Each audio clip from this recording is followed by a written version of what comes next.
He has also proposed that he will pay for these programs, and they're expensive, not only by borrowing huge amounts of money, which we've talked about and which he will do.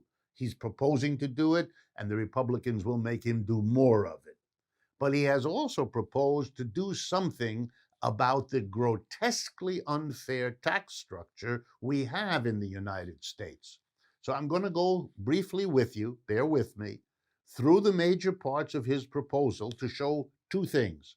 One, how unfair our tax system has been, something, by the way, produced by both Republicans and Democrats. And the second thing I'm going to emphasize is how very modest President Biden's proposals are.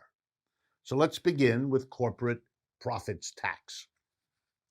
When Mr. Trump became president, the corporate profits tax in the United States was 35%. That wasn't as much as the corporations ever paid because they got out of it with exemptions and deductions and all kinds of loopholes. But that's not for today. It was 35%. And in December of 2017, Mr. Trump dropped it to 21%.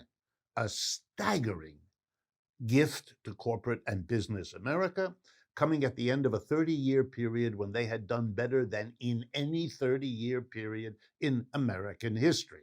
At no time did the rich and the corporations need a tax cut less than when Mr. Trump gave it to them. What is Mr. Biden's proposal? To raise it from the 21% Trump lowered it to 28%. He's proposing to bring it back only halfway the distance. And he's not going to get that. It's clear, not only from Republicans who will oppose it, but from at least two Democrats, a senator from Arizona and a senator from West Virginia, who have indicated the likelihood they wouldn't go along with it. So we'll end up with, 23, 24, 25%, somewhere in there is the guess. That's not a big, daring proposal on something as unfair as the corporate profits tax. One last point. Corporate profits tax across the board in this country now take 1% of GDP.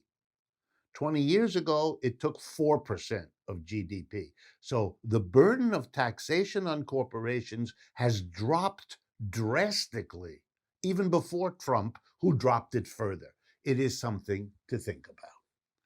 The second thing Biden proposes is to raise the top rate for individuals on their income tax from 37%, what it is now, if you earn over about $400,000 a year, to 39.5%.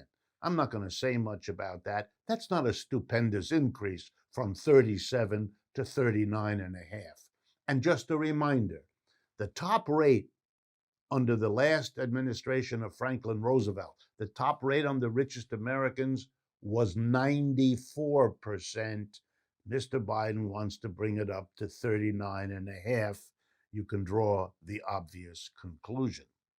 Capital gains. If you work hard for a living, you pay a much higher rate of tax on the wages and salaries you get versus a person who doesn't work but owns stock. If the stock goes up in price between the time a person buys it and sells it, an investor, they pay a capital gains tax, which is maximum 20%, nowhere near the 37% of your regular salary and wage income if you're in the top bracket. Mr. Biden proposes that if you earn more than $1 million a year, which is a tiny minority of Americans, you will have to pay your individual rate. You cannot use the 20%. Everybody else can.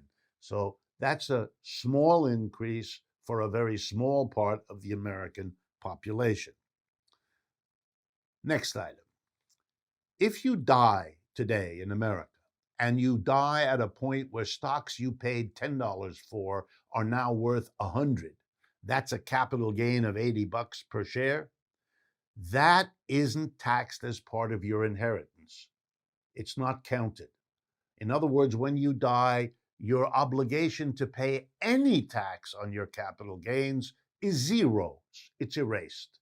It's an enormous gift to people leaving wealthy estates to their descendants. It makes a joke out of the notion that we should all have a level playing field. We should all start from the same place because it means some people start with an enormous bundle of wealth and other people start with nothing, unless they're so unfortunate as to inherit their parents' debts. So requiring capital gains to be taxed at death is an interesting move. It does affect those at the very top, but given the loopholes that are in the law, the effect will be, how shall I say, modest. And indeed, everything about Mr. Biden's proposal to change the tax structure is modest.